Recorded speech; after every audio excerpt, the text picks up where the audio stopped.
महला पहला।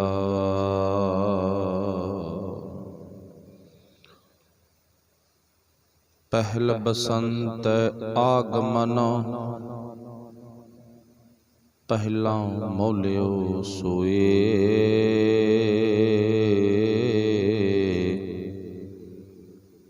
चित मौलिए सब मौलिए,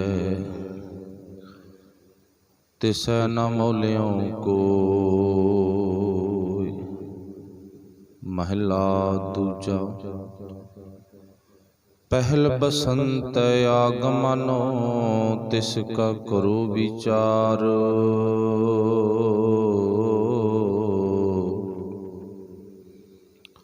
नानक सो सलाहिए, जे सब सै दे आधार। महला दूजा। मिलिया मिलिया ना मिलै, मिलै मिलिया जे होए।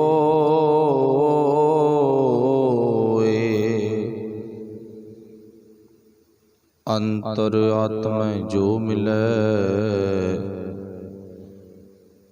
मिलिया कहिए सोए। पौड़ी। हर हर नाम सलाहिए, सच कार कमावै। दूजी कार लगिया, फिर जोनी पावै। नाम रत्या नाम पाइयै, नामे गुण गावै। गुर कै शब्द सलाहिए, हर नाम समावै। सतगुर सेवा सफल है,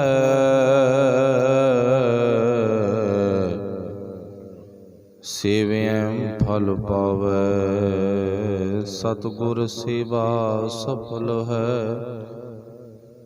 सेवैं फल पावै।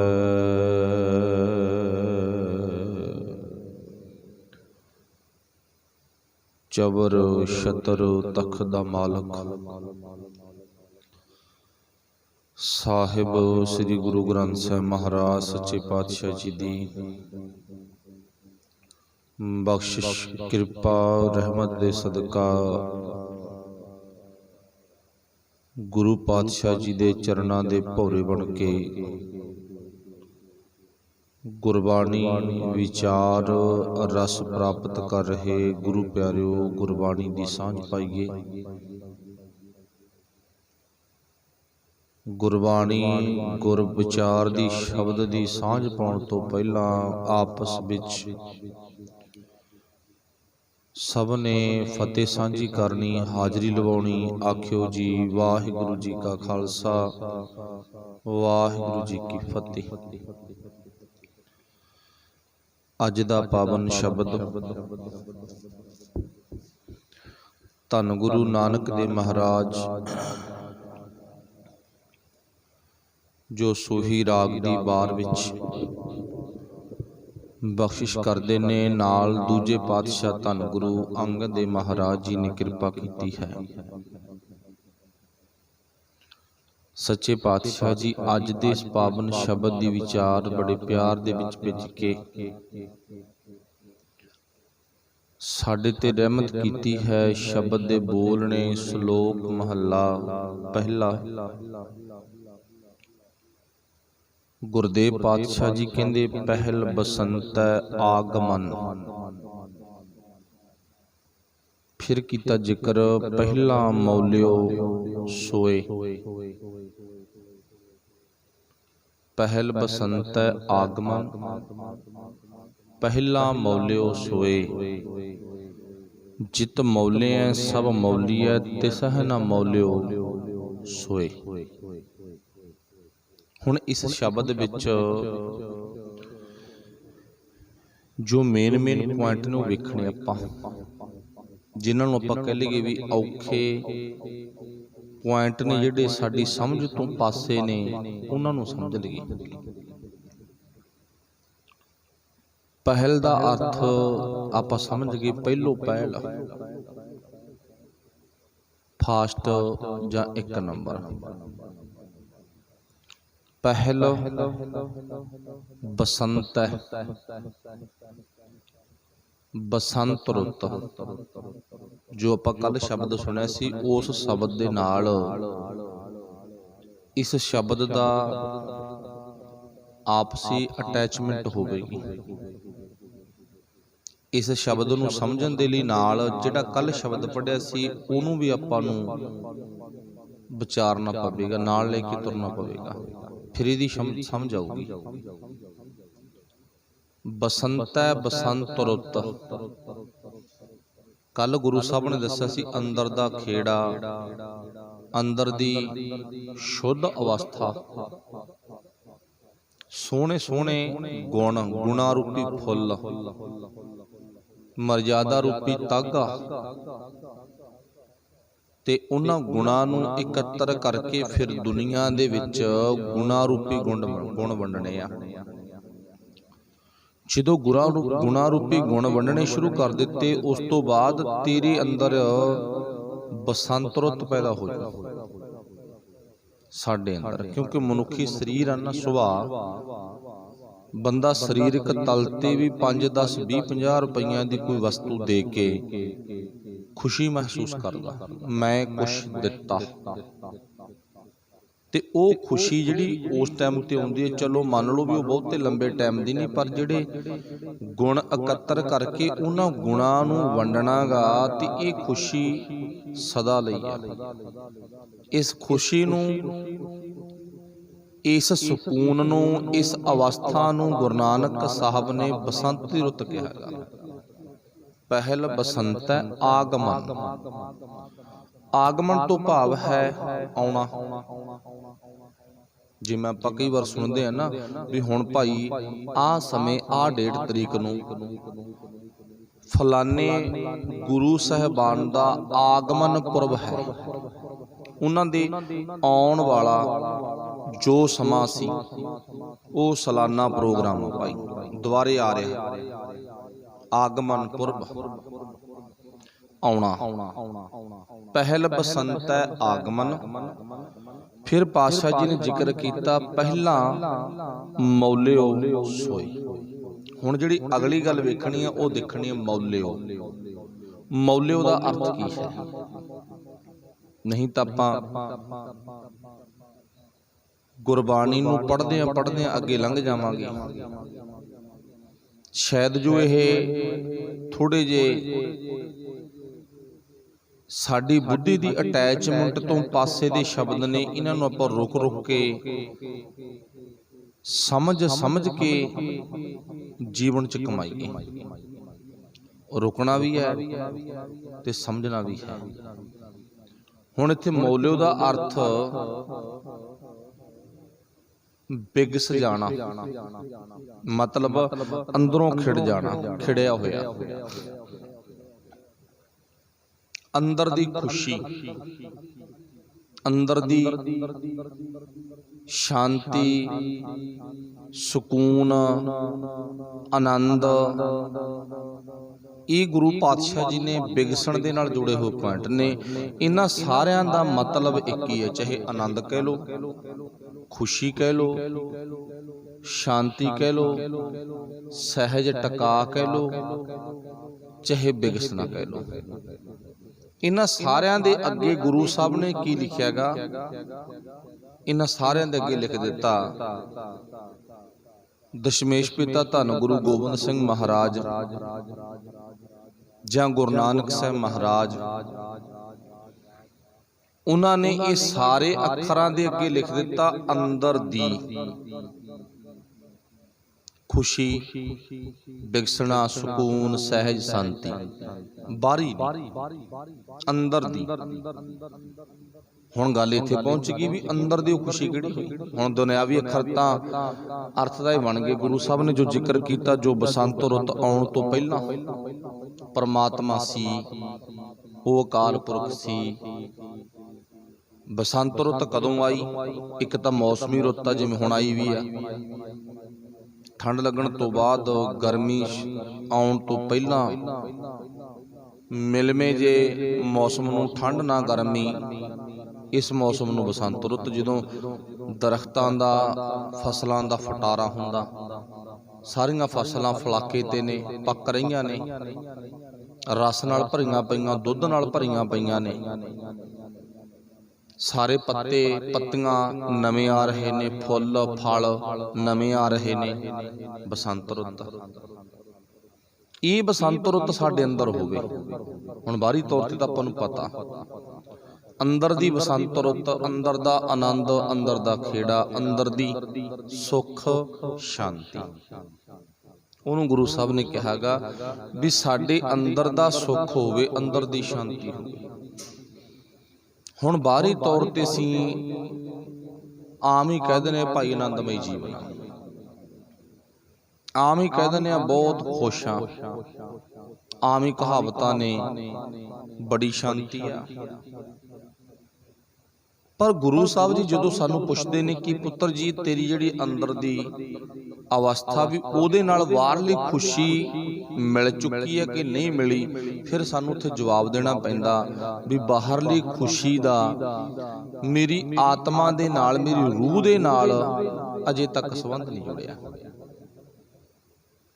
ਅਜੇ ਤਾਂ ਸਰੀਰ ਦਾ ਤੇ ਖੁਸ਼ੀ ਦਾ ਬਾਹਰੀ ਤੌਰ ਤੇ ਆਪਸੀ ਤਾਲਮੇਲ ਆ, ਤੇ ਜਿਹੜੀ ਇੱਦਾਂ ਦੀ ਖੁਸ਼ੀ, ਸਹਿਜ ਆਨੰਦ, ਟਿਕਾ ਦੀ ਗੱਲ ਕਰੀਏ ਤਾਂ ਉਹ ਭਾਈ ਆਪਾਂ ਨੂੰ ਪਤਾ ਸਾਡੇ ਸੰਸਾਰ ਦੇ ਵਿੱਚ ਕੋਈ ਵੀ ਨਹੀਂ ਕਹਿੰਦਾ ਮੇਰੇ ਕੋਲੇ ਹੈ ਹੀ ਨਹੀਂ, ਸਭ ਹੀ ਕਹਿੰਦੇ ਨੇ ਹੈਗੀ ਆ। ਬਸ ਇੱਥੋਂ ਸਾਨੂੰ ਸਿੱਖਣ ਨੂੰ ਇਹ ਮਿਲ ਗਿਆ ਵੀ ਬਾਹਰੀ ਗੱਲ ਨਹੀਂ, ਅੰਦਰ ਦੀ ਗੱਲ ਕੀਤੀ ਆ। ਸਾਡੇ ਸਮਾਜ ਦਾ ਇੱਕ ਬੜਾ ਵਧੀਆ ਕਵੀ ਆ, ਸੂਫੀ ਕਵੀ, ਉਹ ਵੀ ਲਿਖਦਾ, ਬਾਬਾ ਗੱਲ ਬਾਹਰ ਦੀ ਨਹੀਂ, ਗੱਲ ਅੰਦਰ ਦੀ ਆ। ਗੱਲ ਬਾਹਰ ਦੀ ਨਾ ਸੁਣਾ, ਗੱਲ ਅੰਦਰ ਦੀ ਸੁਣਾ। ਗੱਲ ਬਾਹਰਲੀ ਨਾ ਸੁਣ, ਗੱਲ ਅੰਦਰਲੀ ਸੁਣ। ਗੱਲ ਜਿੰਨੀ ਚੱਲ ਰਹੀ ਹੈ ਗੁਰਬਾਣੀ, ਗੁਰਮਤਿ ਦੇ ਅਨੁਕੂਲ ਅੰਦਰ ਦੀ ਆ। ਅੰਦਰ ਤੋਂ ਭਾਵ ਤੇਰੀ ਆਤਮਾ 'ਚ ਟਿਕਾ ਹੋਵੇ, ਸਾਡੀ 'ਚ, ਮੈਂ ਵੀ ਤੁਹਾਡੇ ਵਿੱਚ, ਸਾਡੀ ਆਤਮਾ 'ਚ ਸਕੂਨ ਹੋਵੇ। ਜਦੋਂ ਅੰਦਰ ਟਿਕਾ ਨਾ ਜੁੜ ਗਏ, ਸ਼ਾਂਤੀ, ਸਹਿਜ, ਖੁਸ਼ੀ ਨਾਲ ਅੰਦਰੋਂ ਜੁੜ ਗਏ, ਫਿਰ ਬਾਹਰੀ ਜੋ ਤਕਲੀਫਾਂ ਆਉਣਗੀਆਂ, ਉਹਨਾਂ ਤਕਲੀਫਾਂ ਨੂੰ ਦੇਖ ਕੇ ਬੰਦਾ ਘਬਰਾਉਂਦਾ ਨਹੀਂ। ਬਾਹਰੀ ਤਕਲੀਫਾਂ ਜੋ ਆਉਣੀਆਂ ਨਾ, ਉਹਨਾਂ ਨੂੰ ਵੇਖ ਕੇ ਮਨੁੱਖ ਫਿਰ ਨਹੀਂ ਘਬਰਾਉਂਦਾ। ਉਹਦੇ ਜੀਵਨ ਦੀ ਨਿਸ਼ਾਨੀ ਬਣ ਜਾਂਦੀ ਹੈ, ਜੋ ਨਰ ਦੁੱਖ ਮੈਂ ਦੁੱਖ ਨਹੀਂ ਮਾਨੈ, ਸੁਖ ਸਨੇਹੂ ਅਰ ਭੈ ਨਹੀਂ ਜਾਂਕੈ, ਕੰਚਨ ਮਾਟੀ ਮਾਨੈ। ਫਿਰ ਤਾਂ ਪੰਜਵੇਂ ਪਾਤਸ਼ਾਹ ਬਾਹਰੋਂ ਤਾਂ ਬਹੁਤ ਦੁਖੀ ਹੋ ਗਏ, ਤੱਤੀ ਲੋਹ ਤੇ ਬੈਠ ਕੇ, ਪਰ ਅੰਦਰੋਂ ਸ਼ਾਂਤ ਨੇ, ਅੰਦਰੋਂ ਸਹਿਜ ਦੇ ਵਿੱਚ ਨੇ। ਅਸੀਂ ਬਾਹਰੋਂ ਟਿਕਾ ਬਣਾ ਲਿਆ। ਹੁਣ ਜਿੰਨਾ ਬਾਬਿਆਂ ਨੇ ਪਾਠ ਪੜ੍ਹਾਇਆ, ਬਾਹਰੋਂ ਅੱਖਾਂ ਮੀਚੋ, ਚੌਂਕੜਾ ਲਾਓ, ਬਸ ਹੱਲਣਾ ਨਹੀਂ, ਅਸਥਿਰ ਸਮਾਧੀ ਦੇ ਵਿੱਚ ਟਿਕੇ ਰਹੋ, ਕਹਿੰਦੇ ਇਹੀ ਹੀ ਆਨੰਦ ਹੈ। ਨਾ, ਜੇ ਬਾਹਰੇ ਟਿਕਣ ਦੀ ਗੱਲ ਕਰੀਏ ਨਾ, ਰਾਤ ਦੇ ਵਕਤ ਦਰਖਤਾਂ ਦੀਆਂ ਟਹਿਣੇ ਤੇ ਟਾਹਣੀਆਂ ਤੇ, ਡਾਣੇ ਤੇ ਡਾਹਣੀਆਂ ਤੇ ਨਿੱਕੇ ਨਿੱਕੇ ਜਾਨਵਰ, ਪੰਛੀ ਟਿਕੇ ਬੈਠੇ। ਸਾਡੀ ਸਮਾਧੀ ਤਾਂ 5 ਮਿੰਟਾਂ ਦੀ, 10 ਮਿੰਟਾਂ ਦੀ, ਘੰਟੇ, ਅੱਧੇ ਘੰਟੇ ਦੀ ਹੋ ਸਕਦੀ ਹੈ ਵੱਧ ਤੋਂ ਵੱਧ। ਰਾਤ ਨੂੰ ਟਿਕੇ ਹੋਏ ਦਰਖਤਾਂ ਦੇ ਟਹਿਣੇ, ਟਾਹਣੀਆਂ ਤੇ ਪੰਛੀਆਂ ਨੂੰ ਵੇਖੋ, ਪਰ ਸਾਡੇ ਨਾਲੋਂ ਤਾਂ ਭਗਤੀ ਉਹਨਾਂ ਦੀ ਵੱਡੀ ਹੋ। ਕਿਸੇ ਨੇ ਲਿਖਿਆ ਵੀ ਹੈ ਨਾ, ਕਹਿੰਦੇ ਬੰਦੇ ਨੂੰ ਵਿਸ਼ਵਾਸ ਨਹੀਂ ਰੱਬ ਤੇ, ਕਹਿੰਦੇ ਜੇ ਬੰਦਾ ਰੱਬ ਤੇ ਵਿਸ਼ਵਾਸ ਕਰ ਲਵੇ ਨਾ, ਕਹਿੰਦੇ ਰੱਬ ਕਦੇ ਡੋਲਣ ਨਹੀਂ ਦਿੰਦਾ, ਰੱਬ ਕਦੇ ਡਿੱਗਣ ਨਹੀਂ ਦਿੰਦਾ।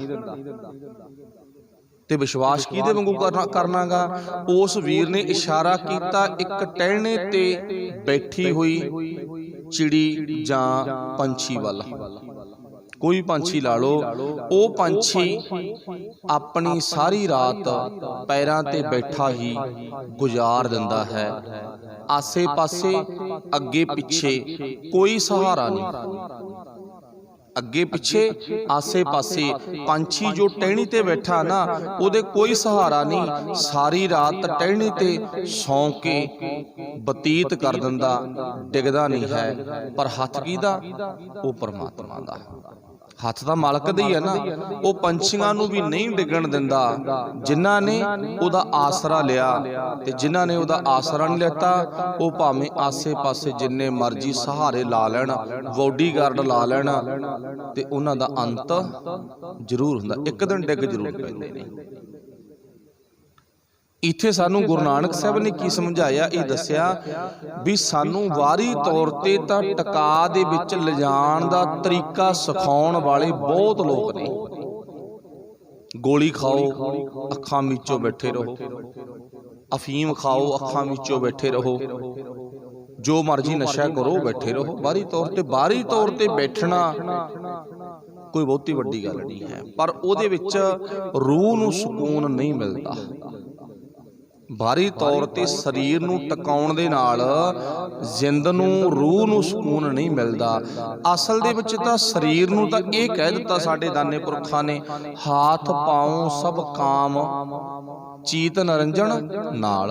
चित्त नरंजन ना जोड़ के रख, चित्त नूं टका ला, चित्त नूं सहज दी अवस्था विच लिया ते शरीर अपने आप आ जावेगा।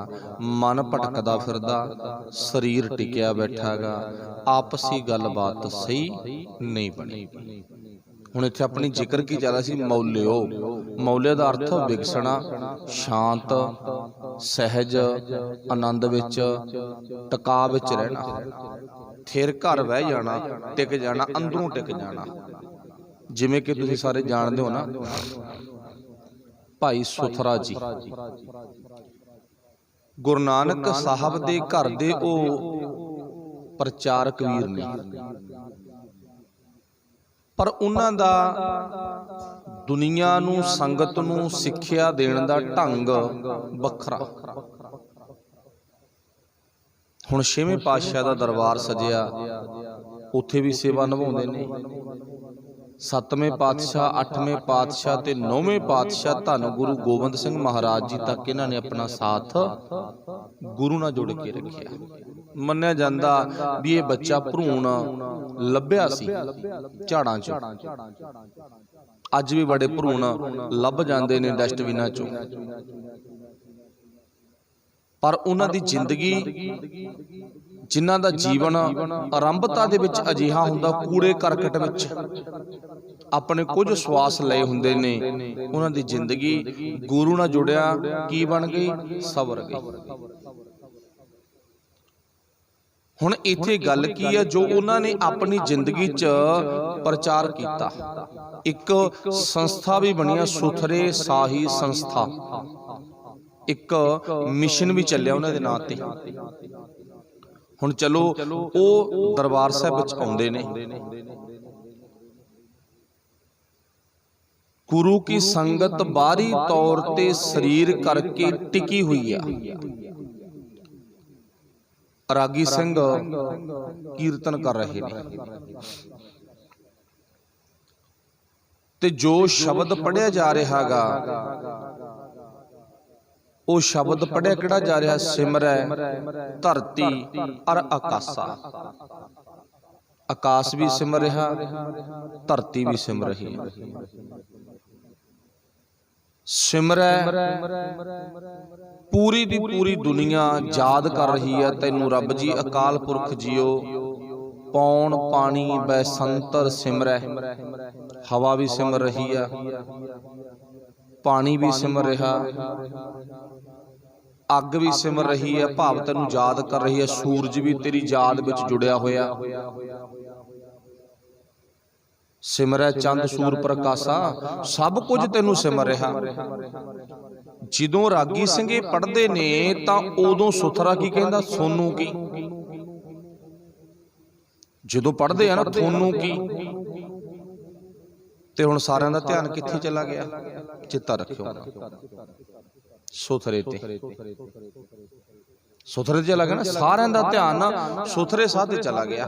जदों कहंदा थोनू की, एक एक पंक्ति रागी सिंह पढ़दे गा थोनू की। मन लवो भी पूरी दी पूरी संगत जिन्नी बैठी आ, जिहड़े शरीर करके एकागर होए बैठे ने, सब दा ध्यान सुथरे साह दे वो बोलां ते चला गया। दीवान की समाप्ति हुई, पै गया रौला भी बाला चंभलिया पिया, गुरु साहब नूं कुछ कहिंदे ही नहीं गे। आके अवा तवा ऊल जलूल बोलदा, बुलाओ गुरु साहब कोले पेशी आ। शिकायत की सच्चे पातशाह सी कीर्तन कर रहे सी ते आके उन्हें कीर्तन दे करदिआं दे विच ना बोलिया कुछ अवा तवा ते ओह तुहाडा झंबलाया होयागा ते उहदे नाल गल करो, सामने सारिआं दे झिड़को नूं अगे तो इहो जी हरकत ना करे। सुथरे साह नूं गुरु साहब जी दे सन्मुख पेश किया गया। आ गया, हथ जुड़े ने, नीवी पाई हुई आ। हाँ जी पातशाह दसो की माजरा, की गलबात होगी। संगत बोल पी लै, हजे गलबात पुछदा दींदा, जिवें बोली हुंदी संगत दी, अजे गलबात पुछदा लै तैनूं नहीं पता होना। हथ बन के कहंदा सच्चे पातशाह मैं तां भुल गया की कहा सी, मैं तां भुल गया की कहा सी। ते विचों हुण जिहड़े उतावले हुंदे ने, लो जी असीं दसदे आ की इह बोल के गया सीगा, इह तां भुल गया ना, साडे ज़्यादा असीं दसदे आ। जदों रागी सिंह शब्द पढ़दे सन उदों इह शब्द दे नाल नाल कहंदा सी थोनू की, थोनू की, थोनू की, उदों नाल नाल इह ऐ कहंदा सी। इहने सारिआं दा ध्यान पटता जी, सारिआं दी बिरती हिलाती इहने। क्यों भाई सुथरा साह जी इवें ही बोलदे सी? सच्चे पातशाह हाँ अं बोलदा सी, गुरु साहब तां जानी जाने अं बोलदा सी। सच्चे पातशाह क्यों बोलदा सी भाई? सच्चे पातशाह क्यों बोलदा सी इहदे बारे मैं बाद विच दसूंगा। सजा खिड़े मत्थे प्रवान करूंगा, जो मैनूं सजा मिलू ना वो मैं खिड़े मत्थे प्रवान करूं। जो मर्जी मैनूं सजा दिओ, दंड दिओ, पर मेरा एक इत्थे छोटा जिहा सवाल आ। किहड़ा सवाल आ? ये सारिआं नूं मेरे मुख चों निकले हुए बोलता याद आ भी नहीं आ कहे सी। उस टाइम ते रागी सिंह शब्द किहड़ा पढ़दा सी, एक बारी सारिआं नूं पुछ लो। ज्यादा किसी दे पुछोगा माड़ा जा, फिर मैनूं मेरे कीते दा फल दिओ। ते इन्हां नूं पुछो शरीर करके टिके होए हो कि मन करके टिके होए हो। जदों सुथरा जी ने आ गल कही ना ते सब दे पैर पिछे नूं खिसकणे शुरू हो गए, किते सानू ना पुछ लैण गुरु साहब भी हाँ भाई किहड़ा शब्द पढ़दे सी दसोगा भला।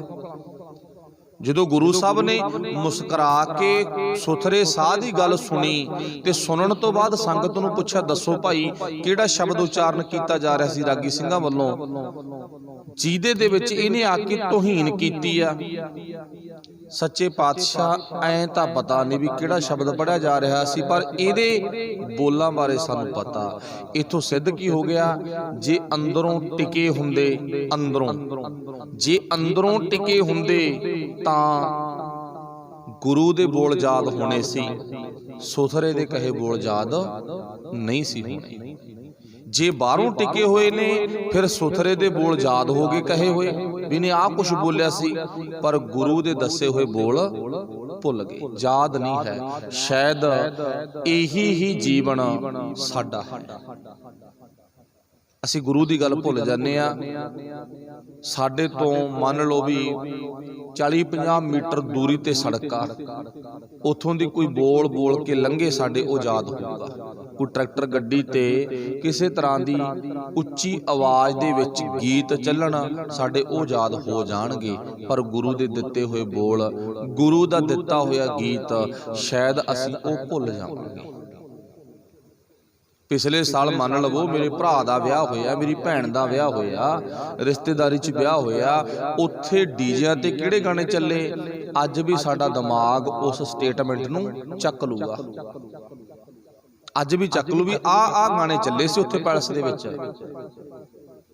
ਤੇ ਅੱਜ ਤੋਂ 6 ਮਹੀਨੇ ਪਹਿਲਾਂ ਜਾਂ 3 ਮਹੀਨੇ ਪਹਿਲਾਂ ਜਾਂ ਪਰਸੋਂ ਦੀ ਵਿਚਾਰ ਵਿੱਚ ਜਾਂ ਪਰਸੋਂ ਦੇ ਕੀਰਤਨ ਵਿੱਚ ਦਰਬਾਰ ਸਾਹਿਬ ਵਿੱਚ ਕਿਹੜਾ ਕੀਰਤਨ ਕਿਸ ਰਾਗ ਵਿੱਚ ਕਿਹੜਾ ਸ਼ਬਦ ਪੜਿਆ ਗਿਆ, ਇਸ ਨੂੰ ਸਾਡਾ ਦਿਮਾਗ ਕਦੇ ਨਹੀਂ ਚੱਲਦਾ। ਇੱਥੇ ਗੁਰੂ ਸਾਹਿਬ ਨੇ ਆਹੀ ਗੱਲ ਕਹੀ ਆ ਅੱਜ ਦੇ ਸ਼ਬਦ ਵਿੱਚ, ਅੰਦਰ ਦਾ ਟਿਕਾ ਜ਼ਰੂਰੀ ਆ। ਬਾਹਰੋਂ ਤਾਂ ਭਾਵੇਂ ਹੱਥਾਂ ਪੈਰਾਂ ਦੇ ਨਾਲ ਤੂੰ ਕੰਮ ਕਰਦਾ ਰਹਿ, ਤੇ ਪਰ ਸਾਡੇ ਬਾਬਿਆਂ ਨੇ ਤਰੀਕਾ ਬਾਹਰੋਂ ਹੀ ਟਿਕ ਕੇ ਬੈਠਣ ਦਾ ਦੱਸਿਆ ਹੈਗਾ। ਚਲੋ ਉਹ ਇੱਕ ਅਲੱਗ ਵਿਸ਼ਾ, ਸਰੀਰ ਤੇ ਮਨ ਨੂੰ ਟਿਕਾਉਣਾ ਇੱਕ ਅਲੱਗ ਵਿਸ਼ਾ। ਮਨ ਵੀ ਟਿਕੇ, ਸਰੀਰ ਵੀ ਟਿਕੇ।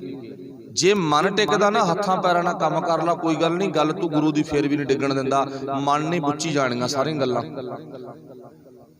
ਤੇ ਜੇ ਕਈ ਵਾਰ ਮਨ ਗੈਰ ਹਾਜ਼ਰ ਆ, ਸਰੀਰ ਕੱਲਾ ਟਿਕ ਗਿਆ, ਫਿਰ ਗੈਰ ਹਾਜ਼ਰੀ ਲੱਗ ਜੂ, ਫਿਰ ਗੁਰੂ ਨੇ ਪ੍ਰਵਾਨ ਨਹੀਂ ਕਰਨਾ। ਗੁਰੂ ਸਾਹਿਬ ਨੇ ਅੰਦਰ ਦਾ ਸਕੂਨ ਇਸ ਗੱਲ ਵਿੱਚ ਕਿਹਾ, ਬਾਹਰੀ ਤੌਰ ਤੇ ਤਾਂ ਮੇਰੇ ਦਾਤੇ ਪੰਜਵੇਂ ਪਾਤਸ਼ਾਹ ਦਾ ਸਰੀਰ ਦੁਖੀ ਹੋ ਰਿਹਾ ਸੀ, ਮੱਚ ਰਿਹਾ ਸੀ, ਉੱਤੇ ਗਰਮ ਗਰਮ ਨੰਗੇ ਸਰੀਰ ਦੇ ਭੁੱਬਲ ਪੈ ਰਹੀ ਆ। ਬਾਹਰੋਂ ਤਾਂ ਬਹੁਤ ਦੁੱਖ ਦਿੱਤਾ ਜਾ ਰਿਹਾ ਨਾ, ਪਰ ਮਨ ਤੱਕ, ਗੁਰੂ ਦੀ ਸੁਰਤ ਤੱਕ ਸੇਕ ਨਹੀਂ ਪਹੁੰਚਿਆ। ਬਾਹਰੋਂ ਵੱਢਿਆ ਗਿਆ ਮਨੀ ਸਿੰਘ ਦਾ ਸਰੀਰ, ਕੱਲਾ ਕੱਲਾ ਅੰਗ ਵੱਢਿਆ ਗਿਆ ਨਾ, ਪਰ ਮਨ ਤੱਕ, ਸੁਰਤ ਤੱਕ ਦੁੱਖ ਨਹੀਂ ਪਹੁੰਚਿਆ, ਚੀਸ ਨਹੀਂ ਪਹੁੰਚੀ। ਜਿਹੜੀ ਚੀਸ ਆ ਨਾ, ਦਰਦ ਆ, ਉਹ ਮਨ ਤੱਕ ਨਹੀਂ ਪਹੁੰਚਿਆ ਹੈਗਾ। ਬਾਹਰੀ ਤੌਰ ਤੇ ਬਾਬਾ ਜ਼ੋਰਾਵਰ ਸਿੰਘ ਤੇ ਫਤਿਹ ਸਿੰਘ ਦਾ ਸਰੀਰ ਕੰਧਾਂ ਵਿੱਚ ਨਪੀੜਿਆ ਗਿਆ, ਦਰਦ ਹੋਇਆ ਸਰੀਰ ਨੂੰ, ਪਰ ਸੁਰਤ ਤੱਕ ਦਰਦ ਨਹੀਂ ਪਹੁੰਚਿਆ ਹੈਗਾ। ਇਹਨੂੰ ਕਿਹਾ ਜਾਂਦਾ ਹੈਗਾ ਅੰਦਰ ਦਾ ਟਿਕਾ। ਤੇ ਆਪਣੇ ਰੋਗ ਆਸੇ ਪਾਸੇ ਸਰੀਰ ਦੇ ਹੁੰਦਾ, ਤੇ ਅੰਦਰ ਮਨ ਨੂੰ ਚੀਸਾਂ ਪਹਿਲਾਂ ਪੈਣ ਲੱਗ ਜਾਂਦੀਆਂ ਨੇ। ਥੋੜਾ ਸੋਚਣਾ ਪਊਗਾ ਵੀ ਸਾਡੀ ਅਵਸਥਾ ਜਿਹੜੀ ਗੁਰੂ ਸਾਹਿਬ ਜੀ ਕਹਿ ਰਹੇ ਨੇ ਅੱਜ ਦੇ ਸ਼ਬਦ ਵਿੱਚ, ਮੈਂ ਸੋਚਾਂ ਮੇਰੀ ਅਵਸਥਾ ਬਣ ਗਈ, ਅੰਦਰੋਂ ਜਵਾਬ ਕਿਉਂ ਵੀ ਨਾ ਬਣੀ ਨਹੀਂ। ਕਦੋਂ ਬਣੂ? ਬਾਣੀ ਦੀ ਵਿਚਾਰ ਨਾਲ। ਕਦੋਂ ਬਣੂ? ਵਾਹਿਗੁਰੂ ਪਰਮੇਸ਼ਰ ਦੇ ਨਾਲ ਧਿਆਨ ਜੋੜਨ ਕਰਕੇ। ਕਦੋਂ ਬਣੂ? ਜਦੋਂ ਵਾਹਿਗੁਰੂ ਜੀ ਦੀ ਸੇਵਾ ਗੁਰੂ ਨੂੰ ਪੁੱਛ ਕੇ ਕੀਤੀ ਆਪਾਂ, ਉਦੋਂ ਸਾਡੇ ਅੰਦਰ ਦਾ ਸੁੱਖ ਜ਼ਰੂਰ ਮਿਲੇਗਾ। ਤੇ ਹੁਣ ਗੁਰਬਾਣੀ ਵਿੱਚ ਅੱਜ ਦੇ ਸ਼ਲੋਕ ਵਿੱਚ ਗੁਰੂ ਨਾਨਕ ਸਾਹਿਬ ਨੇ ਅੰਦਰ ਦੇ ਸੁੱਖ ਦਾ ਜ਼ਿਕਰ ਕੀਤਾ। ਬਾਹਰੀ ਤੌਰ ਤੇ ਸੁੱਖ ਹੈ, ਨੱਚ ਰਹੇ ਆ, ਭੰਗੜੇ ਪਾ ਰਹੇ ਆ, ਕਹਿ ਰਹੇ ਆ, ਬੜੀਆਂ ਖਾਣ ਪੀਣ ਦੀਆਂ ਆਈਟਮਾਂ ਬਣੀਆਂ ਨੇ, ਆਨੰਦ ਆ, ਦੇਖਣ ਨੂੰ ਬੜਾ ਕੁਛ ਆ, ਆਨੰਦ ਆ, ਸੁਣਨ ਨੂੰ ਗੰਦੇ ਗੀਤ ਨੇ, ਬੜਾ ਆਨੰਦ ਆ, ਕਹਿ ਰਹੇ ਆ। ਪਰ ਉਸ ਵਿਆਹ ਦੇ ਵਿੱਚ, ਉਸ ਆਨੰਦਮਈ ਸਮਾਗਮ ਦੇ ਵਿੱਚ ਜੇ ਕਦੇ ਦੀ ਮੌਤ ਹੋ ਜੇ, ਫਿਰ ਕੀ ਬਣੂ? ਰੱਬ ਨਾ ਕਰੇ ਜੇ ਹੋ ਜੇ, ਫਿਰ ਕੀ ਬਣੂ? ਬੜੀਆਂ ਹੁੰਦੀਆਂ ਨੇ। 10 ਮਿੰਟ ਪਹਿਲਾਂ ਰੱਬ ਨੂੰ ਭੁੱਲੇ ਹੋਏ ਸੀ, 10 ਮਿੰਟਾਂ ਬਾਅਦ ਕੋਈ ਵੀ ਦੁਰਘਟਨਾ ਵਾਪਰ ਗਈ, ਵਾਹਿਗੁਰੂ ਨਾ ਇਹ ਜਿਹਾ ਵਕਤ ਲਿਆਵੇ ਕਿਸੇ ਤੇ, ਉਦੋਂ ਬਾਅਦ ਕੀ ਹੁੰਦਾ ਅੰਦਾਜ਼ਾ ਲਾ ਕੇ ਦੇਖੋ। 10 ਮਿੰਟ ਪਹਿਲਾਂ ਸ਼ਰਾਬਾਂ ਦੇ ਦੌਰ ਚੱਲਦੇ ਸੀ, ਮੀਟ ਸ਼ਰਾਬਾਂ ਚੱਲਦੀਆਂ ਸੀ ਨਾ, ਕਬਾਬ ਚੱਲਦੇ ਸੀ, ਨਾਚ ਚੱਲਦੇ ਸੀ, ਕੀ ਕੁਛ ਹੋ ਰਿਹਾ ਸੀ। ਪਰ ਉਸ ਤੋਂ ਬਾਅਦ ਕੀ ਹੋਇਆ ਇਹ ਸੋਚੋ। ਉਹ ਖੁਸ਼ੀ ਰੁਪਈਆਂ ਦੇ ਕੇ, ਰੁਪਈਏ ਦੇ ਕੇ ਨਾ, ਪੈਸੇ ਦੇ ਕੇ ਮੁੱਲ ਖਰੀਦੀ ਹੋਈ ਆ। ਉਹ ਤਾਂ ਆੜਤੀਏ ਦੀ ਵਹੀ ਤੇ ਗੂਠਾ ਲੱਗਿਆ ਹੋਇਆ, ਤਾਂ ਉਹ ਘੰਟੇ 2 ਘੰਟਿਆਂ ਦੀ ਖੁਸ਼ੀ ਮਿਲੀ ਆ। ਤੇ ਜਿਹੜੀ ਗੁਰੂ ਕੋਲੋਂ ਮਿਲਣੀ ਆ, ਇਹ ਫਰੀ ਮਿਲਣੀ ਆ। ਇਹ ਤਾਂ ਫਿਰ ਤੱਤੀ ਤਵੀ ਤੇ ਬੈਠ ਕੇ ਵੀ ਖੁਸ਼ੀ ਦੂਰ ਨਹੀਂ ਹੁੰਦੀ, ਬੰਦ ਬੰਦ ਕਟਵਾ ਕੇ ਵੀ ਖੁਸ਼ੀ ਦੂਰ ਨਹੀਂ ਹੁੰਦੀ। ਆਨੰਦ ਅੰਦਰ ਦਾ ਖੜਾ। ਫਿਰ ਗੁਰਦੇਵ ਪਾਸ ਜ਼ਿਕਰ ਕਰਦੇ ਨੇ ਮੌਲਿਓ। ਇਸ ਪਾਵਨ ਇੱਕ ਸ਼ਲੋਕ ਦੇ ਵਿੱਚ ਮੌਲਿਓ ਅੱਖਰ ਨੂੰ, ਲਫ਼ਜ਼ ਨੂੰ ਗੁਰੂ ਸਾਹਿਬ ਨੇ ਕਈ ਵਾਰੀ ਬਿਆਨ ਕੀਤਾ। ਮੌਲਿਓ ਕਈ ਵਾਰੀ ਬਿਆਨ ਕੀਤਾ। ਫਿਰ ਅੱਗੇ ਪਾਤਸ਼ਾਹ ਜੀ ਕਹਿੰਦੇ ਨੇ ਜਿਤ ਮੌਲੀ ਹੈ, ਵਾਹਿਗੁਰੂ ਜਿਤ ਮੌਲੇ ਹੈ, ਸਭ ਮੌਲੀ ਹੈ। ਕਹਿੰਦੇ ਜਿੰਨਾ ਅੰਦਰ ਫਿਰ ਵਿਗਸਣਾ ਖੜਾ ਅੰਦਰ ਦਾ ਆ ਵੜਿਆ ਨਾ, ਅੰਦਰੋਂ ਖੁਸ਼ ਹੋ ਗਏ, ਜਿਤ ਮੌਲੇ ਐ, ਸਭ ਮੌਲੀ ਐ, ਉਹਨਾਂ ਨੂੰ ਕਹਿੰਦੇ ਫਿਰ ਮਿਲਦੇ ਵੀ ਉਹੋ ਜੀ ਨੇ, ਅੰਦਰੋਂ ਖੁਸ਼ ਭਾਵਨਾ ਵਾਲੇ ਸੱਜਣ ਹੀ ਮਿਲਦੇ ਨੇ। ਅੰਦਰੋਂ ਖੁਸ਼ੀ, ਆਨੰਦ ਵਿੱਚ ਜੀਵਨ ਜਿਉਣ ਵਾਲੇ ਹੀ ਸੱਜਣ ਮਿਲਦੇ ਨੇ ਨਾ। ਮੌਲੇ ਐ ਤੇ ਮੌਲੀ ਐ, ਮੌਲਿਆਂ ਤੇ ਮੌਲੀ ਐ, ਸਭ ਮੌਲੀ ਐ, ਮਿਲ ਰਹੇ ਨੇ। ਫਿਰ ਅੱਗੇ ਗੁਰੂ ਸਾਹਿਬ ਜੀ ਕਹਿੰਦੇ ਨੇ ਤਿਸ ਹੈ ਨਾ ਮੌਲਿਓ ਕੋਏ। ਫਿਰ ਗੁਰੂ ਨਾਨਕ ਸਾਹਿਬ ਜੀ ਕਹਿੰਦੇ ਨਾ, ਪਰ ਉਸ ਨੂੰ ਕੋਈ ਹੋਰ ਨਹੀਂ ਖੜਾ ਸਕਦਾ। ਕਿਹਨੂੰ? ਜਿਹੜੇ ਦਾਤੇ ਨੇ ਸਾਨੂੰ ਆਹ ਸਬਕ ਸਿਖਾਇਆ, ਦੁਨੀਆ ਨੂੰ ਖੁਸ਼ ਕਰਨ ਦੇ ਲਈ ਖੁਸ਼ੀਆਂ ਖਰੀਦਣੀਆਂ ਪੈਂਦੀਆਂ, ਦੁਨੀਆ ਨੂੰ ਖੁਸ਼ ਕਰਨ ਦੇ ਲਈ, ਰੂਹ ਨੂੰ ਖੜਾ ਦੇ ਵਿੱਚ ਲਿਆਉਣ ਦੇ ਲਈ ਗੁਰੂ ਦੀ ਟੇਕ ਲੈਣੀ ਪੈਂਦੀ ਆ। ਪਰ ਰੱਬ ਜੀ, ਗੁਰੂ ਜੀ ਨੂੰ ਖੁਸ਼ ਕਰਨ ਦੇ ਲਈ ਨਾ ਤਾਂ ਕਿਸੇ ਦੁਕਾਨ ਤੋਂ ਖੁਸ਼ੀ ਮਿਲਦੀ ਆ ਤੇ ਨਾ ਹੀ ਉਹ ਖੁਸ਼ੀ ਆਪਣੀ ਗਮਾਉਂਦਾ। ਜਿਹੜਾ ਦਾਤਾ ਸਭ ਨੂੰ ਖੁਸ਼ੀਆਂ ਦਿੰਦਾ ਨਾ, ਤੇ ਉਹ ਦਾਤਾ ਆਪ ਖੁਸ਼ੀ ਕਿੱਥੋਂ ਲੈ ਕੇ ਆਇਆ, ਆਨੰਦ ਕਿੱਥੋਂ ਲੈ ਕੇ ਆਇਆ, ਅੰਦਰ ਦਾ ਟਿਕਾ ਕਿੱਥੋਂ ਲੈ ਕੇ ਆਇਆ, ਉਹ ਤਾਂ ਸਾਡੇ ਸੋਚਣ ਸਮਝਣ ਤੋਂ ਪਰੇ ਦੀ ਗੱਲ ਆ। ਫਿਰ ਪੰਕਤੀ ਪੜ੍ਹੀਏ ਆਪਾਂ, ਜਿਤ ਮੌਲੇ ਐ ਸਭ ਮੌਲੀ ਐ, ਜਿਹਦੇ ਨਾਲ ਜੁੜਨ ਕਰਕੇ ਸਾਨੂੰ ਅੰਦਰ ਦੀ ਖੁਸ਼ੀ ਮਿਲ ਗਈ। ਸਭ ਮੌਲੀ ਹੈ, ਸਾਰੇ ਖੁਸ਼ ਹੋ ਗਏ, ਪਰ ਉਹ ਵਾਹਿਗੁਰੂ ਜੀ ਤਿਸੈ ਨਾ ਮੌਲਿਓ ਕੋਏ, ਉਹਨੂੰ ਖੁਸ਼ ਕਿਵੇਂ ਕੀਤਾ ਜਾ ਸਕਦਾ, ਉਹਦੀ ਖੁਸ਼ੀ ਨੂੰ ਕਿਵੇਂ ਦੇਖਿਆ ਜਾ ਸਕਦਾ, ਉਹਦੀ ਖੁਸ਼ੀ ਦਾ ਅੰਦਾਜ਼ਾ ਨਹੀਂ ਲਾ ਸਕਦਾ। ਉਹ ਕਿੱਥੋਂ ਲਿਆਇਆ, ਖਾਣ ਤੇ ਖੁਸ਼ ਆ, ਪੀਣ ਤੇ, ਪਹਿਨਣ ਤੇ, ਕਿਸ ਚੀਜ਼ ਤੇ ਖੁਸ਼ ਆ, ਉਹਦੇ ਬਾਰੇ ਸਾਨੂੰ ਕੋਈ ਪਤਾ ਨਹੀਂ। ਇੱਕ ਗੱਲ ਦਾ ਜ਼ਰੂਰ ਪਤਾ, ਉਹ ਇਸ ਵਿਸ਼ੇ ਨਾਲ ਜੁੜਨ ਕਰਕੇ ਜ਼ਰੂਰ ਖੁਸ਼ ਆ। ਕਰ ਭਲਾ ਹੋ ਭਲਾ, ਭਲੇ ਦਾ ਅੰਤ ਭਲਾ, ਨਾਨਕ ਨਾਮ ਚੜ੍ਹਦੀ ਕਲਾ, ਤੇਰੇ ਭਾਣੇ ਸਰਬੱਤ ਦਾ ਭਲਾ।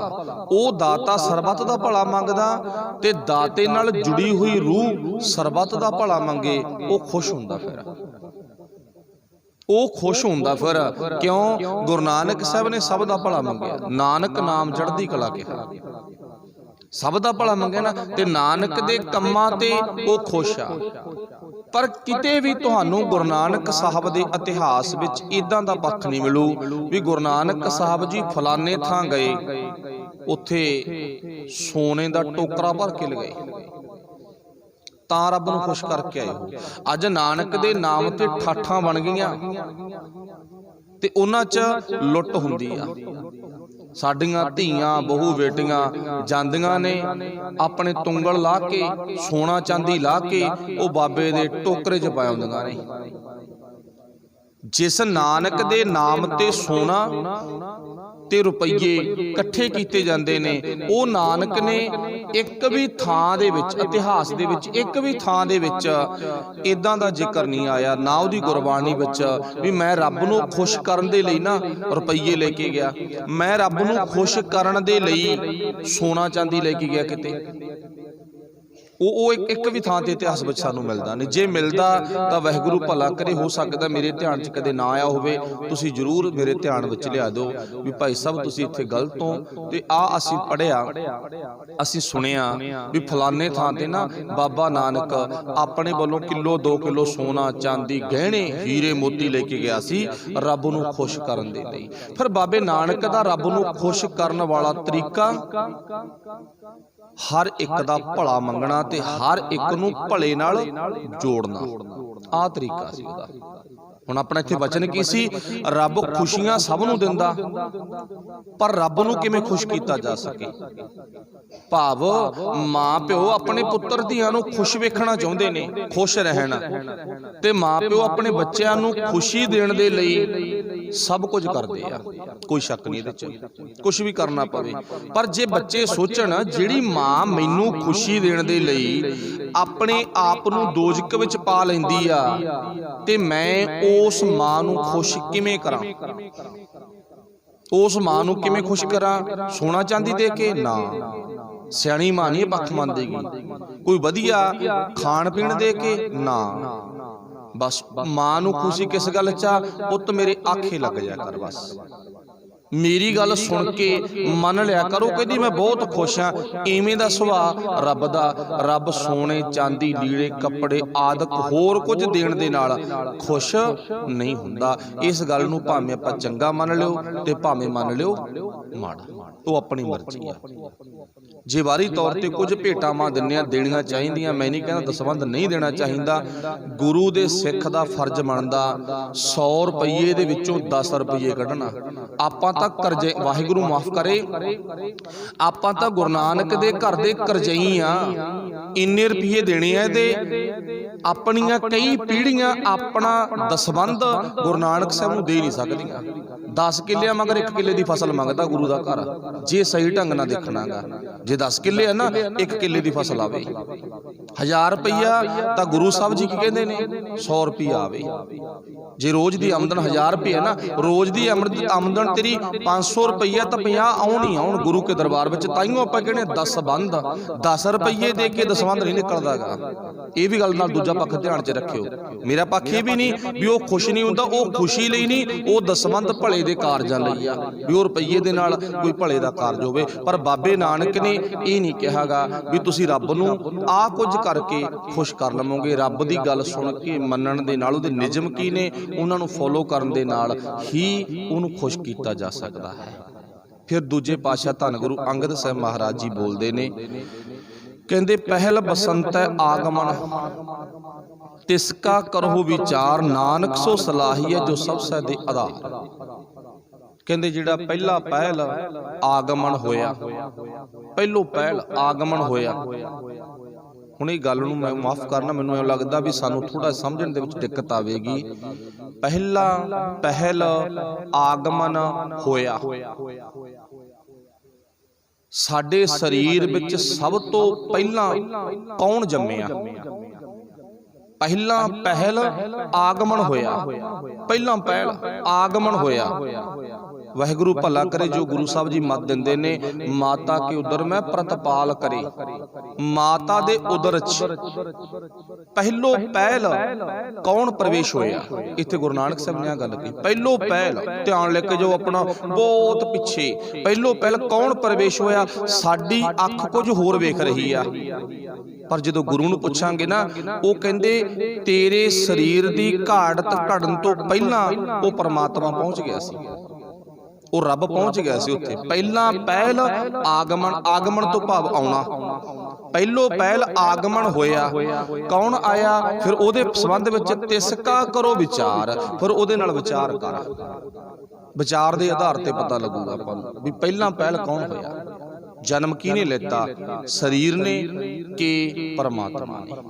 मन्निया कि जाओ सही उत्तर वाहिगुरू जी परमात्मा जी ने।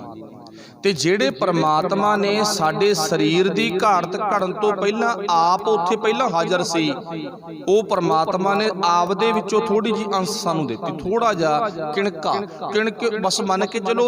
रब दी दित्ती हुई जिंद नूं किन्ने वेट च, किन्ने रूप च, आकार च आपां बयान कर सकदे आ, उहनूं कर नहीं सकदे।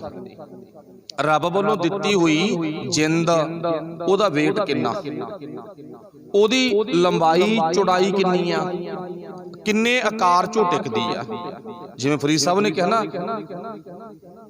भी भाव 3.5 हाथ धरती मिलनी है तैनूं, घणी तां पौणे 4, वध तो वध पौणे 4 हाथ मिल जू। हुण उत्थे भगत साहिबान ने साडे शरीर दी वणतर दे मुताबक वो कबर दा जिक्र कर दिता। आपां चिखा दा जिक्र मान लो, जिन्ना साडा शरीर आ, कद छोटा बड़ा, साडे ही हथ मुताबक 3.5 तो घणी जे वध के मिलू तो पौणे 4 आ, पौणे 4 तो 4 नहीं हो सकती। इवें जिवें जिंद दा आकार किन्ना, फुट चौड़ाई लंबाई आ, 2 फुट दी आ, 5 दी 10 दी ना, 20 किलो दी जिंद आ, 30 किलो दी आ, अद्धा किलो दी आ, जां ग्राम दी है, जां ग्राम तो मासे दी है, किन्नी आ ओहदे बारे भी नहीं पता। वो परमात्मा ने अपने विचों थोड़ी जी जिंद सानू दित्ती, थोड़ी जी, बस वो थोड़ी जी दा जिक्र थोड़ा ही कीता, इदों गां आपां कर नहीं सकदे भी थोड़ी जी किन्नी आ।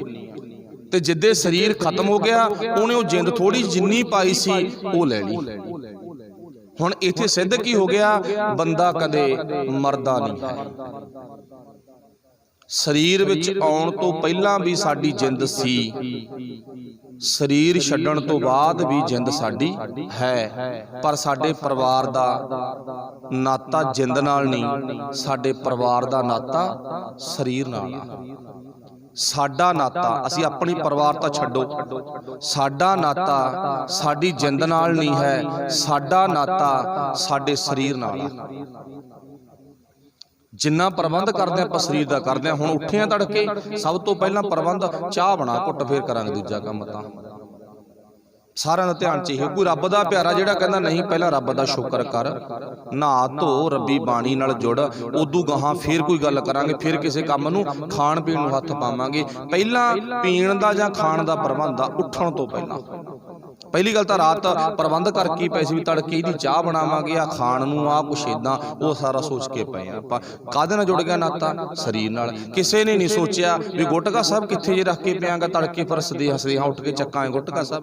मान लो माला चकनी है तड़के सदेहां उठ के जिंद दी खुराक ना, वो तो देखी जो बाद दा काम आंदा।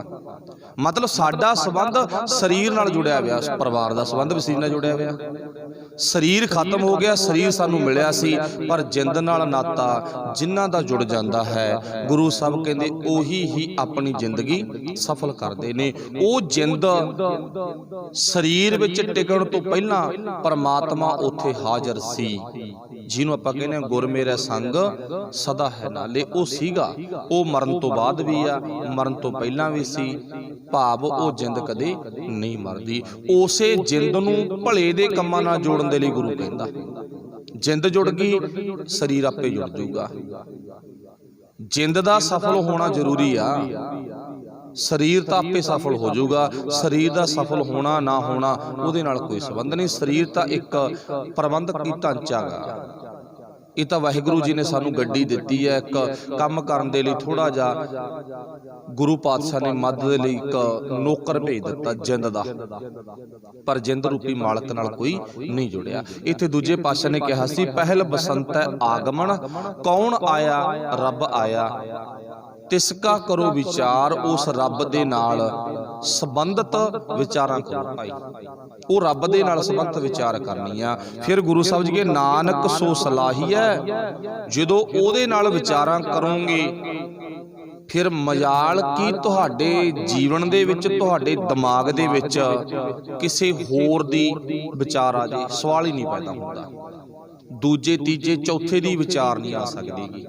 ਜਦੋਂ ਆਪਾਂ ਉਹਦੀ ਵਿਚਾਰ ਸ਼ੁਰੂ ਕਰ ਦਿੱਤੀ, ਜਿੰਨਾ ਟਾਈਮ ਉਹਦੀ ਵਿਚਾਰ ਨਹੀਂ ਹੁੰਦੀ ਉਨਾ ਟਾਈਮ ਆਪਾਂ ਬਾਬਿਆਂ ਦੇ ਸਰੀਰਾਂ ਨਾਲ ਜੁੜੇ ਰਹਾਂਗੇ। फलाना सचखंड वासी, फलाना फलाना वासी, फलाना फलाना वासी, उन्हां नाल जुड़े रहांगे। उन्हां दे नाते समाधां कमरा लैणां च बनदियां रहणगीਆਂ। किन्नियां क मनावांगे गिणती कर लो, किन्नियां क बरसियां मनाया करांगे गिणती कर लो, पर उहदे नाल जुड़ जो। बस गुरु साहब कहंदे पहला पहल आगमन, तिसका करो विचार। नानक सो सलाही है, जो सबसे दे आधार ओनू सलाह, ओदी उपमा, ओदी वडियाई कर। जेड़ा चिड़ियां नूं भी टाणियां ते बैठियां नूं रात नूं 12 घंटे 8 घंटे गुजारन दा समा दे दिंदा, आसे पासे चिड़ी नूं ना टहने ते कोई सपोर्ट नहीं लगी, ਸਕੰਜਾ नहीं बनया भी ਉਹਦੇ ਵਿੱਚ ਫਿੱਟ ਹੋ ਕੇ ਪੈ ਗਿਆ, ਆਸੇ ਪਾਸੇ ਡਿੱਗਦੀ ਨਹੀਂ। ਜਿਵੇਂ ਬੱਚਿਆਂ ਦੇ ਝੂਲੇ ਆ ਨਾ, ਆਸੇ ਪਾਸੇ ਬਾੜ ਲੱਗੀ ਹੈ, ਵਿੱਚ ਬਹਾ ਦੋ, ਬੱਚਾ ਵਿੱਚ ਬੈਠਾ ਰਹਿੰਦਾ, ਨਾ ਉਧਰ ਡਿੱਗੇ ਨਾ ਉਧਰ ਡਿੱਗੇ। ਚਿੜੀਆਂ ਪੰਛੀਆਂ ਨੂੰ ਨਾ ਇਦਾਂ ਝੂਲੇ ਨਹੀਂ ਬਣਾਏ ਰੱਬ ਨੇ ਵੀ ਇੱਥੇ ਤੁਸੀਂ ਬੈਠਣਾਗਾ ਤੇ ਆਸੇ ਪਾਸੇ ਅੱਗੇ ਪਿੱਛੇ ਤੁਹਾਡੇ ਮੈਂ ਸਪੋਰਟ ਲਾ ਦੇਣਾ। ਨਾ, ਬੈਠਣਾ ਬੈਠੀਆਂ ਰਵੋ, ਪਰ ਡਿੱਗਣ ਦੀ ਗਰੰਟੀ ਮੇਰੀ ਆ। ਤੁਸੀਂ परमात्मा ते ध्यान रखो, डिगोगियां नहीं। एक बंदा जिहड़ा रब ते विश्वास नहीं रखदा, ताइयों थां थां ठोकरां खांदा। पंछी ठोकर नहीं खांदे, उन्हां नूं आसरा है। फिर गुरु साहब जी कहंदे ने मिलिया मिलिया ना मिलिया। ये भी पंक्ति थोड़ी जी, चलो विचार बहुत महंगी है, माफ़ करना, मेरी भी समझ विच नहीं आवेगी जो मैं बोल रहा गा, ते तुसीं भी कोशिश करनी है, क्योंकि साडा जिहड़ा कंन आ ना वो ज़्यादातर कहानियां नाल जुड़ जांदा। कहानियां नाल जुड़िया करके वो गुरु की पावन बाणी नूं जिन्ना टाइम आप पढ़दा नहीं गा, उन्ना टाइम शायद सानू नहीं पता लगेगा।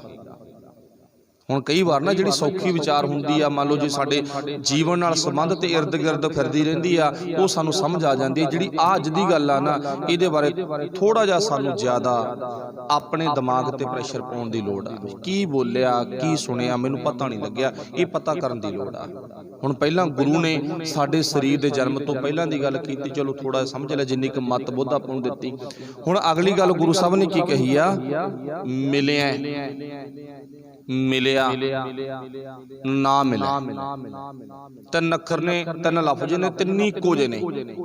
मिलिया मिलिया ना मिला, शरीर नाल मिलनी है जिहड़ी, ये विखावा। मैं नहीं कहा। देखो गुरु नानक साहब ने दूजे रूप च कहा है, मिलिया मिलिया ना मिलै, ते अगे की कहागा, मिलै मिलिया सो होए, मिलै मिलिया सो होए। एक पंक्ति आ पंज वारी मिलिया मिलिया मिलै मिलै इदां दी गल करती। सानू की पता लग्या, उही बोली जांदे गुरु साहब। मेरे दिमाग ने कहता तुसीं नहीं कहा, तुसीं बहुत सियाणे हो। मेरा दिमाग कहता गुरु साहब उही बोल गए, पर कहा की आ शरीर दियां मिलनियां गुरु नूं पसंद नहीं, सुरत दी मिलनी कर। शरीरक मिलनियां तां विआहां च भी हुंदियां ना, सुरत दी मिलनी मैं नहीं मानता भी किसी दी विआह च हुंदी है। कुड़माचारी मिलदे आ ना आपस विच, कुड़म मिलदे ने, शरीर मिल पे दो, सुरत नहीं मिली। क्यों?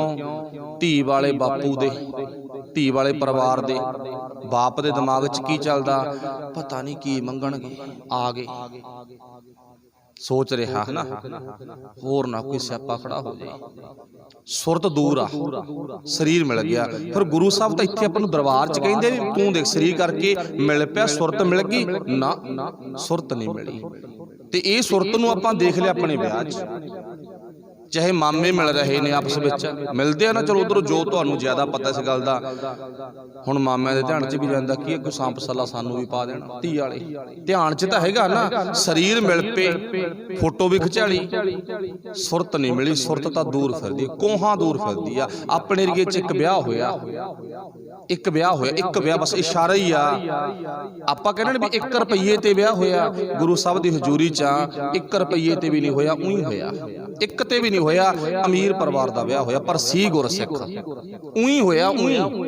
जिन्हों आपां कह दईए धी देती, पिछे कुछ नहीं गा। ते हुण ओह सुरत दी मिलनी रहिंदी उम्र तक नहीं टुटदी गी, ਉਹ ਟੁੱਟ ਜੂ ਨਾ। ਸਾਡਾ ਰਿਸ਼ਤਾ ਤਾਂ ਆਉਣ ਸਾਰੀ ਟੁੱਟ ਸਕਦਾ। ਫਿਰ ਜਿਹੜੀ ਧੀ ਨੇ ਆਪਣੇ ਬਾਪ ਦੀਆਂ ਅੱਖਾਂ ਵਿੱਚ ਆਪਣੇ ਤੁਰਨ ਵੇਲੇ ਹੰਝੂ ਵੇਖੇ ਆ ਨਾ, ਉਹ ਹੰਝੂ ਉਹ ਵਿਰਾਗ ਦੇ ਨਹੀਂ ਵੀ ਮੇਰੀ ਧੀ ਜਾ ਰਹੀ ਆ, ਉਹ ਹੰਝੂ ਨੇ ਵੀ ਮੇਰੀ ਧੀ ਵੀ ਮੈਂ ਤੋਰੀ ਆ ਤੇ ਮੈਥੋਂ ਉਲਟਾ ਰੁਪਈਏ ਵੀ ਲੈਤੇ ਨੇ, ਸੋਨਾ ਚਾਂਦੀ ਵੀ ਲੈਤਾ, ਤੇ ਉਹ ਧੀ ਨਾ ਸਾਡੇ ਘਰ ਦੇ ਵਿੱਚ ਆ ਕੇ ਕੰਮ ਨਹੀਂ ਕਰੂ। ਉਹ ਇਹ ਨਹੀਂ ਹੈ ਵੀ ਤੜਕੇ ਉੱਠ ਕੇ ਦੁੱਧ ਦਾ ਗਲਾਸ ਸੱਸ ਦੇ ਮੂੰਹ ਲਾ ਦੂਗੀ। सोच के देखो, कितने सुरत नहीं मिली, शरीर मिल गई। शरीर मिल गया ना, दुध का गिलास नहीं, हाँ जी मम्मी जी नहीं, उत्थे अंदरों कुछ होर ही आवाज आऊगी। बाहरी तौर पर लोक विखावा, पैरां चुन्नी जी जरूर धर सकती, लोक विखावा कर सकती है। शायद यही कहानी दूजे पातशाह कहते साडी ते साडे गुरु दी है। वारी तौर पर मिलनी है, सुरत करके मिलनी नहीं हुई। फिर पढ़ लो पंक्ति, भुलेखा ना रह जे। मिलिया मिलिया ना मिलै, मिलै मिलिया जे होए। अगे की लिखिया, अंतर आत्मा जो मिलै। जिहड़ी गल आपां कही इस पंक्ति नूं ध्यान च लिआओ अपने, अंतर आत्मा जो मिलै। इत्थे नमस्कार वाहिगुरू भला बुरा ना मनाओ, माफ करना, मैनूं लगदा भी तुसीं बुरा मनाओगे, मनाओ ना, पर मेरी बेनती आ जदों आपां उठ खड़े ना, मिलनी तां उहदी होगी। शरीर करके जाग पे ना, मिलनी तो होगी। उदों बाद भावें शरीर झुके भावें ना झुके। देखो झुकना जरूरी आ, मैं नहीं कहना भी नहीं झुकना। सब तो पहला कर्म झुकना, गुरु नूं मिलना शरीर करके। पर मिलनी तो जिस दिन जन्म लेता ना, उस दिन नहीं, जन्म तो पहला माता दे उदर विच स्वरूप दी घाट घड़न तो पहला मिलनी तो होगी। कदे तीजे पातशाह नूं भी कहा सी, दूजे पातशाह दरबार सच्चे पातशाह आओ वाला ही तेरा लाडलागा, वो नमस्कार नहीं करता, मत्था नहीं टेकदा गा। फिर गुरु साहब नूं पुछ गिस भी कीती सी, हाँ भाई तू मत्था नहीं टेकदा? कहना मैं तां जिद्दे बीबी अमरो नाल ना पहले दिन आया उदी मिल पिया सी, सुरत करके उदी मिल पिया सी। उदों बाद तां मैं मन्निया भी मिलण दी लोड़ है नहीं। तू अंदरों बोलदा, कन्न मेरे तेरे च ही हुंदे ने। बस आ मिलनी है सुरत करके। फिर पंक्ति पढ़ लो, पातशाह जी कहते अंतर आत्मा जो मिलै। फिर की कहा, मिलिया कहीए सोए। असल दे विच ओ भाई असली मिलनी है। सो अगे गुरु साहब जी जिक्र करते हैं, हर हर नाम सलाही है, सच कार कमावै, दूजी कार लग्या फिर जोनी पावै। ਗੁਰੂ ਨਾਲ ਟੁੱਟ ਕੇ ਹੋਰ ਪਾਸੇ ਕਿਸੇ ਕਾਰ 'ਚ ਜੁੜ ਗਿਆ, ਜੰਮਣ ਮਰਨ ਦੇ ਚੱਕਰ ਵਿੱਚ ਫਸ ਜਾਵੇਂਗਾ। ਨਾਮ ਰਤਿਆ ਨਾਮ ਪਾਈਆ, ਨਾਮੇ ਗੁਣ ਗਾਵੇ, ਗੁਰ ਕੈ ਸ਼ਬਦ ਸਲਾਹੀਏ, ਹਰ ਨਾਮ ਸਮਾਵੈ। ਫਿਰ ਵਾਹਿਗੁਰੂ ਜੀ ਕਹਿੰਦੇ ਸਤਿਗੁਰ ਸੇਵਾ ਸਫਲ ਹੈ, ਸੇਵਿਆ ਫਲ ਪਾਵੈ। ਸਤਿਗੁਰ ਦੀ ਸੇਵਾ ਫਿਰ ਆਹ ਤਰੀਕੇ ਨਾਲ ਕੀਤਿਆਂ, ਸੁਰਤ ਕਰਕੇ ਕੀਤਿਆਂ ਨਾ, ਫਿਰ ਸਫਲ ਹੈ। ਸੇਵਿਆ ਉਹਨੂੰ ਯਾਦ ਕੀਤਿਆਂ ਫਲ ਪਾਵੈ, ਫਿਰ ਤੂੰ ਮੋਹ ਮੰਗਿਓ ਆਪਣੀ ਮੁਰਾਦ ਪੂਰੀ ਪਾਵੇਂਗਾ। ਜੋ ਮੰਗੈ ਠਾਕੁਰ ਆਪਣੇ ਤੇ ਸੋਈ ਸੋਈ ਦੇਵੈ। ਇੱਥੋਂ ਤੱਕ ਵਿਚਾਰ ਸਮਾਪਤ ਹੈ। ਬੋਲਦਿਆਂ ਤੋਂ ਬੜੀਆਂ ਭੁੱਲਾਂ ਰਹਿ ਜਾਂਦੀਆਂ ਨੇ। ਸੰਗਤ ਗੁਰੂ ਸਾਹਿਬ ਬਖਸ਼ਣ ਯੋਗ ਨੇ। ਸਭ ਦਾ ਧੰਨਵਾਦ। ਵਾਹਿਗੁਰੂ ਜੀ ਕਾ ਖਾਲਸਾ, ਵਾਹਿਗੁਰੂ ਜੀ ਕੀ ਫਤਿਹ। ਰਾਮ ਕਲੀ